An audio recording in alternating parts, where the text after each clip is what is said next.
akan kesulitan ekonomi, akan banyak dijauhi orang, sehingga secara kerezekian itu menjadi seret atau sulit. Jadi dia akan kesulitan di dalam mencari ekonomi.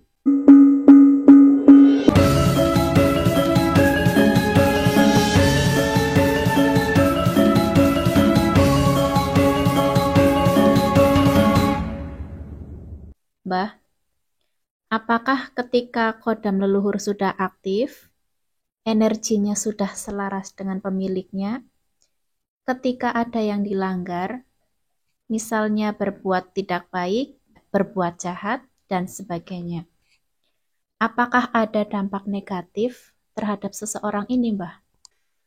Ya, ada Mbak. Dampak negatifnya akan sangat besar. Seseorang yang kena dampak negatif dari kodam leluhur ini, biasanya orang ini akan semakin buruk. Baik dalam perilaku sehari-hari, terhadap keluarga maupun terhadap orang lain. Orang ini tidak akan merasa damai atau tentram. Batinnya selalu gundah, pikirannya kemana-mana, dan dia semakin lama semakin tidak jelas. Jadi dia itu seperti nggak paham mana yang baik dan mana yang buruk. Seperti nggak mengerti mana yang harus ia lakukan dan mana yang tidak boleh dilakukan. Malah terkadang cenderung seperti anak kecil. Dengan usianya yang sudah dewasa, dia malah justru seperti anak kecil. Ini tidak akan disadari.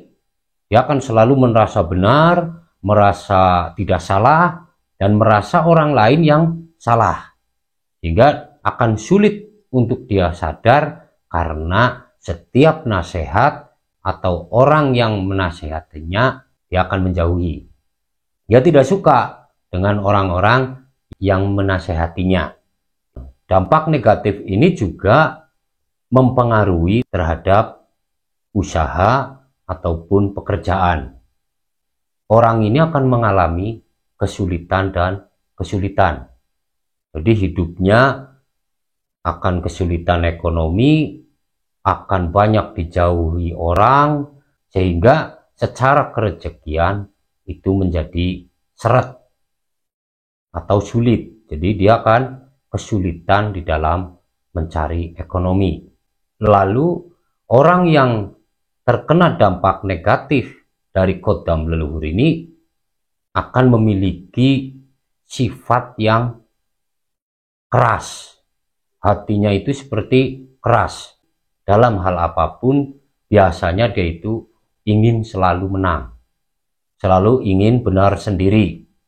Dia tidak lagi memiliki rasa belas kasihan terhadap keluarga maupun terhadap lingkungannya, terhadap orang lain. Ini ditimbulkan karena batin seseorang ini semakin lama akan semakin tertutup. Ketika hati seseorang sudah tertutup, maka hal baik apapun tidak akan masuk ke dalam pikiran maupun batinnya.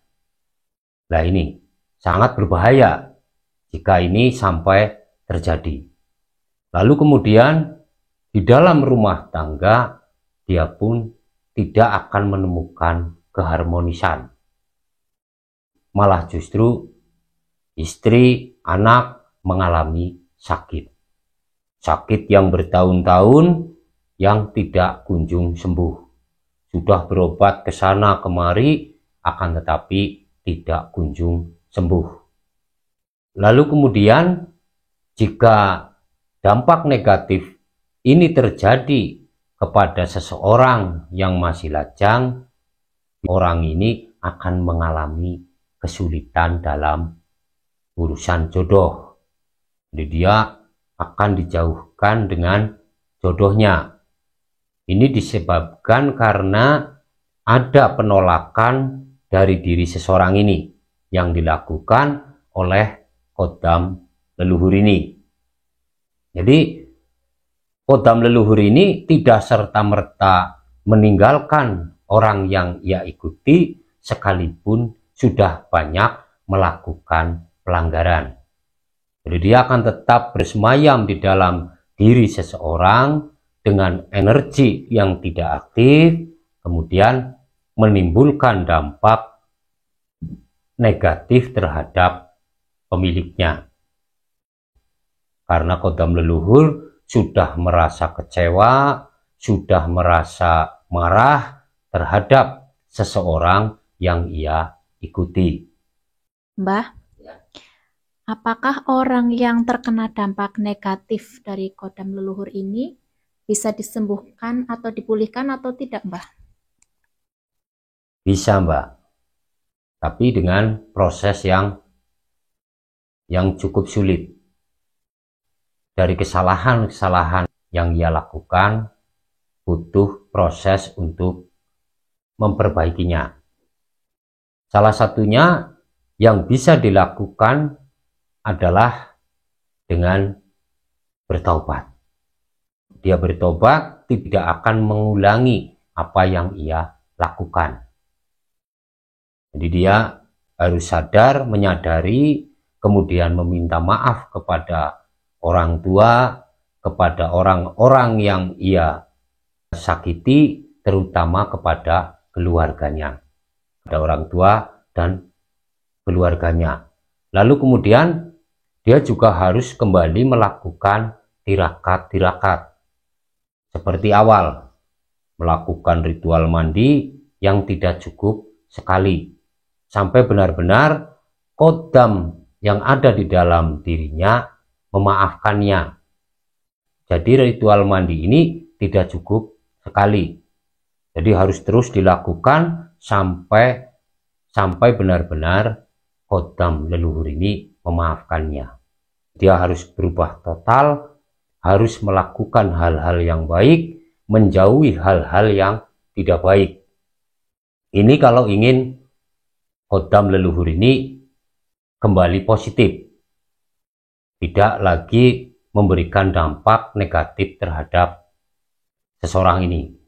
Jadi ini harus dilakukan secara perlahan-lahan, jadi penuh kesabaran. Jadi intinya seseorang yang sudah terkena dampak negatif dari kodam leluhur ini harus lebih baik, harus lebih ekstra dalam melakukan tirakat maupun dalam berbuat baik. Jadi dia harus lebih baik segalanya dari sebelumnya. Karena ini dalam rangka untuk memperbaiki sesuatu yang rusak, sesuatu yang dia sudah langgar. Nah ini harus dilakukan, dan ini harus dilakukan dengan sabar dan ikhlas. Benar-benar dia bertaubat, benar-benar menyadari kesalahannya, dan benar-benar ingin berubah. Nah ini yang harus dilakukan. Jadi ini akan lebih sulit dibandingkan di awal, karena semuanya sudah terlanjur rusak. Dan ini harus dilakukan secara pelan, sabar, ikhlas, dengan waktu yang tidak bisa dibatasi. Mungkin bisa 1 bulan, mungkin bisa 1 tahun. Ini adalah salah satu resiko dari apa yang sudah ia lakukan.